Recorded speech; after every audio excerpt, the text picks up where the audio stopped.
Born in a tent in the Libyan desert, the son of Bedouin nomads, Muammar al-Gaddafi was just a 27-year-old army captain in 1969 when he led a small group of junior military officers in a bloodless coup, overthrowing Libya's King Idris.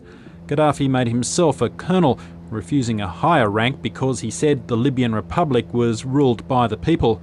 Nevertheless, as commander-in-chief of the military, Gaddafi's rule was absolute.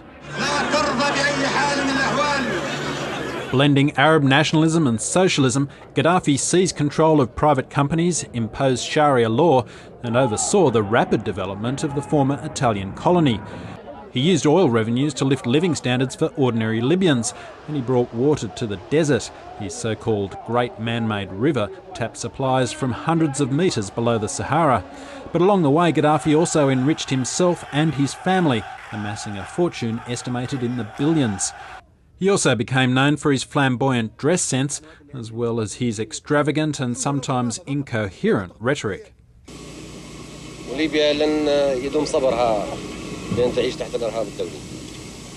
Libya cannot be patient forever to live under international terrorism. There was the troop of female bodyguards that followed Gaddafi too. Below the clownish appearance, though, was a ruthless despot who crushed opposition at home and unleashed state-sponsored terrorism abroad. He denied bankrolling hijacks, assassinations and revolutions around the world, but in 1986 Libyan agents were blamed for a Berlin nightclub bombing that killed 2 US servicemen. In retaliation, US President Ronald Reagan sent fighter planes to attack Gaddafi's Tripoli compound.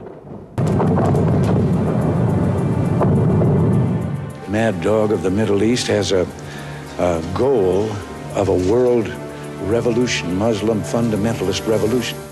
2 years later, Gaddafi's status as an international pariah was further entrenched when a bomb planted by Libyan operatives detonated on Pan Am Flight 103 over the Scottish town of Lockerbie, killing 259 people.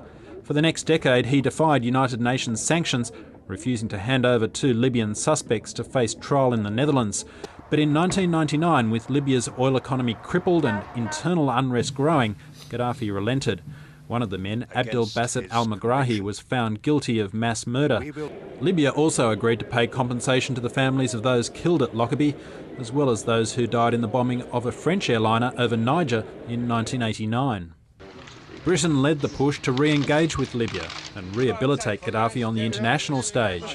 The United States eventually lifted its sanctions when Gaddafi made a public show of giving up his weapons of mass destruction and vowed to join the fight against Islamic extremists.